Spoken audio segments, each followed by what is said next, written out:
Ice dancing is an incredibly demanding sport, even if the athletes who excel at it make it look like just beautiful moves on skates. Asher Hill was a Canadian junior champion who now coaches and choreographs for an up-and-coming generation of ice dancers. And among the lessons he'd like to instill in skating culture is a change in skate culture. Asher Hill is also co-host of That Figure Skating Show on CBC Sports YouTube channel, and he joins us now from Pickering, Ontario for more. Asher, it's so nice to meet you. So nice to see you. So nice to meet you, to be talking with you. So, excuse my ignorance, but I didn't realize that there was a difference between ice dancing and ice skating. What's the difference? Mhm. So within figure skating, we have a bunch of disciplines. Uh, four main ones. There's singles, so men and ladies, pairs, and ice dance, and then as well as synchro skating. And so the difference between them, as you would see, like the ladies and the men, they skate by themselves. They do jumps and spins, pairs, jumps, spins, throws, and girl goes over the head often. And in ice dance, we just spin and lift, and our lifts never kind of go over the head. You use the But we word. are the superior skaters. Well, I just noticed you use just. I'm like, just. It's no, that's a lot. Are you doing it all on skates? Yes, and then also on frozen water with knives on your feet. So, what drew you to ice dancing? So I started skating at the age of 3 because my parents were big fans of figure skating. They're Jamaican immigrants, and my twin sister loved to watch skating too. So they put us both in it. Um, you know, uh, and I hated it at first. I would cry on the ice and eat the ice, and then uh, and then my parents were like, "You're wasting our time and our money," so they took me out. But I still had to go to the rink because my sister would go after school, and I eventually jumped back into it, and I loved it. And then doing free skate by myself for a while, and then eventually a woman by the name Mary Jane Stong in Skate Canada, she approached my mom at a competition, and she said that I would be a really good candidate for ice dance. And my mom had no idea what that was or anything. So when she went up to my coach, she's like, "This lady came up to me and told me that Asher would be a really good ice dancer and should find a partner." And my coach, Carol Lane at the time, she was like, "No," because I couldn't figure out my left from my right. I'm pretty sure I gave her a complex. I was not the smartest kid, but eventually I did find a partner, and yeah, I excelled at it. And yeah. You said that after initially you weren't very good at it. What did you love about it? What was it that made you? I know your parents were pushing you towards it, but what about it did you love? Um, I I I really love movement and movements to music, and I was always a really good kind of showman and loved to perform. And so my favorite thing about ice dance was performing, and then also having someone to perform with and to feel off that connection and portray a story. That was always, as well as um, go fast and look pretty on the ice and just do things that people always just go wow at. And yeah, that was definitely my favorite part, was just performing and really getting into character.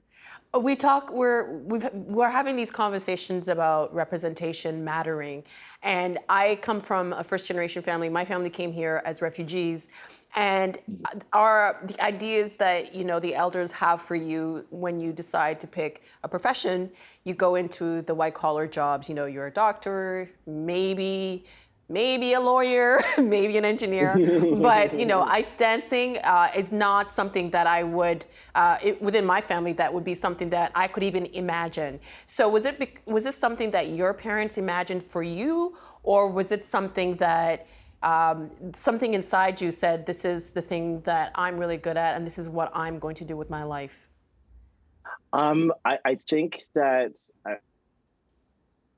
pretty uh, parents were very supportive of us skating, and but at the same time, school was very much important. Like if we missed classes in the morning, we had a tutor. We were still AB students, and yeah, my mom is definitely elated when I figured out medical school to be an anesthesiologist, and then that kind of falling out because I didn't want to anymore. So, uh, but they were very much like pushing us to be like, if you're going to do this, you're going to excel at it. You're going to try your hardest. You're going to like perform your best, skate your best, and then also being Black skaters, you have to work. The parents always drilled in us, no matter what you do, you have to work harder, because in a white society, you don't get the same advantages as like your friends and your counterparts. Asher, when you look back at your athletic career, what are you most proud of? Um, I'm very proud of reaching one of my goals, which was competing at a world championship. Um, that was really cool.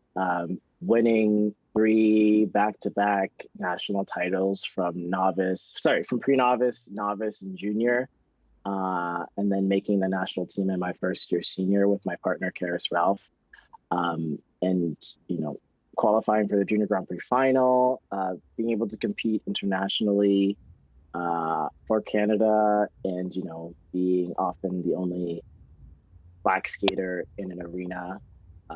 Sometimes it felt like a city, depending on what city I was competing in. And yeah, just being able to say that I've reached so many goals that elude a lot of skaters. I didn't get to the Olympics, but I'm very proud of the things that I achieved, and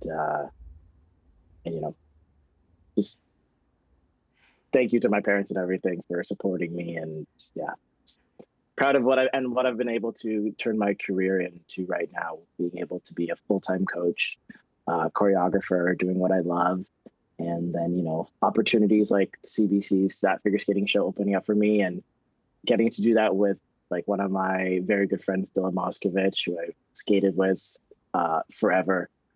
It's been pretty cool that I've been able to get all these opportunities just from my skating career.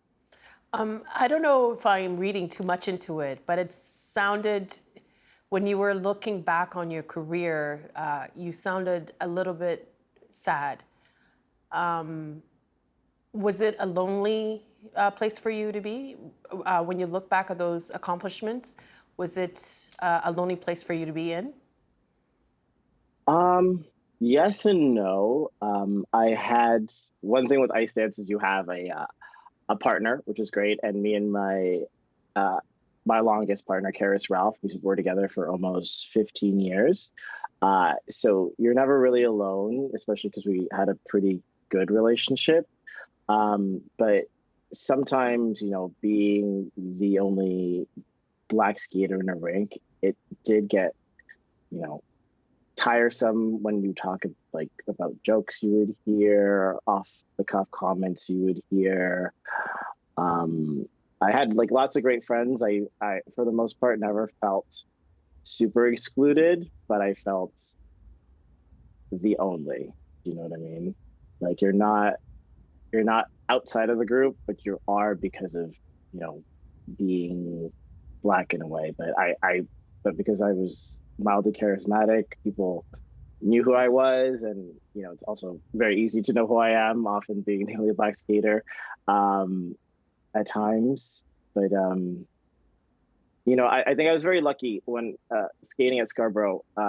There's a huge Caribbean diaspora, so even at the rink, my mom had her friends of Guyanese and Jamaicans, and we all hung out together, and we were very mixed at Scarborough. So that definitely helped me growing up in skating, especially from a young age. And then when you just become a little bit more aware of things, and you hear the comments people make, that's when you start to feel like angry, alone at times. But yeah. Well, what would you hear? What were the comments that you would Uh, hear? um, so yeah, one that was very popular that I sometimes the power would go off. at the ring, and the first thing I would always hear would, "Oh no, smile, Asher, so we can see you, and open your eyes," you know. And I never ever found that funny. Meaning that I you were would too chuckle. dark? You were dark and they needed, right. I was dark, and when the lights came off, I disappeared unless I showed the whiter part of my body, which are my eyes and my teeth. Um, and a defense mechanism you have as a as a person of color in a room arena that doesn't always represent you. You laugh it off, you roll your eyes, you just kind of keep going, you let it roll off your back, and you internalize it, which can cause a lot of other issues. But that's kind of how you survive and stuff. Well, it's I've had friends asking me how I am doing right now because of the global movement for Black Lives Matter. How are you doing? Um,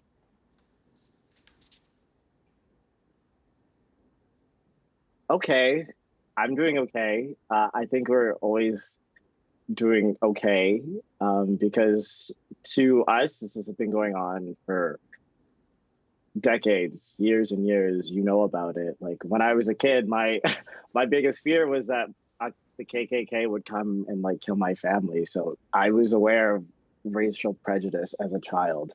And when you keep seeing these scenes of Black men and women being murdered and hearing about these stories, uh, and then movements rise up, and then they kind of die down. And I only say die down from people who are so-called allies. They'll come with you for a bit and then retreat back because it's uncomfortable. Like we forget that uh, Colin Kaepernick doesn't have a job because he took a knee, and Black Lives Matter used to be so incendiary. It could mean you losing friends and your job, and it was immediately met with other retorts such as "all lives matter" and "blue lives matter," which are just veiled racism, uh, because it was only in reference to when people were talking about how you know Black people aren't being valued as other people, uh, in this country, in this world.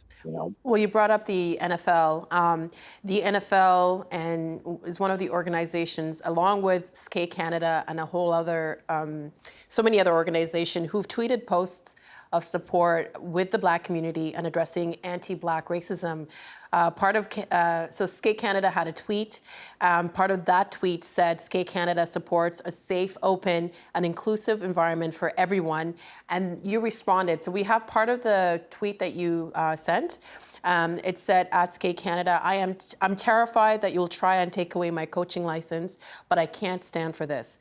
I'm supposed to be mourning my grandmother, and here I am being re-traumatized by your so-called allyship to end police brutality and racism.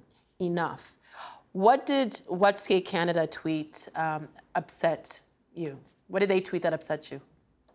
So pretty much like the first sentence in that whole post, because during this whole year of 2019 till now, I had been dealing with a racist, homophobic, misogynistic colleague, at the club I used to work at, Skate Canada Brampton Chinguzi. And in June, I had finally had enough. There were other factors, like my sister who also worked at the club being, I had my own personal experiences with the coach, and then my sister was also having a lot of issues with the club and the board, and so I was just like, okay, I need to finally come forward. And so the club said they would do their own investigation with a third party, because the club was favorable to the coach in question. I contacted Skate Canada and I told them, please do your own investigation into all these allegations, because I do not trust the club. I do not think it's going to be objective. I don't think the coaches there are also really good friends with the person I'm making complaints about, and they always have his back. And he's been getting away with like murder, and they haven't done anything. So please do your own investigation. They did not. I felt the investigation was not done properly. Um, they had investigated like 4 witnesses when I had given them well over 8, more than double that. And the investigation also happened once I left the club. Uh, and Skate Canada, abdicated their duties. They piggybacked directly off of the findings of that investigation. Um, and even when I brought in new information after I appealed their decision to hold me in contempt of bullying and harassing and all that stuff, they didn't, seem to read the new evidence, didn't interview any of the other coaches, didn't interview any of the other parents who made the same complaints about the coach. And yeah, so to be found to be the bully and harasser after blowing the whistle on somebody who would say things like that's why I don't coach black kids, or calling all Filipinos lazy, or referring to black people with the N-word, and then for me to like come forward with my experience, which is so hard, and to be turned around and be like, you're actually the problem, and now we're gonna reprimand you and put a letter on your file where if you step out of line again you could lose your license. And Well, that is a Skate Canada has reached out to you, and they said mhm, that they hired a third-party investigator who concluded the allegations were unsubstantiated. We only have a mhm. minute left. What are some concrete changes you'd like to see implemented in skating moving forward? Okay. Well, first, they didn't actually hire the third party. The club did. Things that we're working to do, and I'm saying we because we have started a coalition of skaters from U.S., uh, Canada, and France, and around the world, and we are working with other alliances such as the Diversify Ice with Joel Savory, and we're coming up with concrete plans and a list of calls to action that we're going to be sending out to Ski Canada, the government, on how to make it better for athletes, coaches, and volunteers of color in the sport. We're having lots of great conversations, and I think through COVID, we would never be able to think about reaching out to each other. But now through COVID, we're having Skype meetings, Zoom meetings. We have a lot of things in the work. And I think that the onus is often put on athletes of color because we can't wait for them to make any changes because they won't. If they did, they would have done it by now. And so we're really working to, come up with this alliance that I think the name is a working name, but it's Figure Skaters for Diversity and Inclusion Alliance, and we're just working towards, making it better for people coming after us because we realize the importance of role models, and we realize the importance of making this sport safer and inclusive for everybody, and everyone should feel welcome and able to achieve their goals, no matter what color they are. And you had mentioned in the tweet that you recently lost your grandmother. We are sorry for your loss, and we appreciate you taking the time out to speak to us about some of the great solutions that you're coming up with. We appreciate you, Asher, and continued success. Thank you. The Agenda with Steve Paikin is brought to you by the Chartered Professional Accountants of Ontario. CPA Ontario is a regulator, an educator, a thought leader, and an advocate. We protect the public. We advance our profession. We guide our CPAs. We are CPA Ontario. And by viewers like you. Thank you.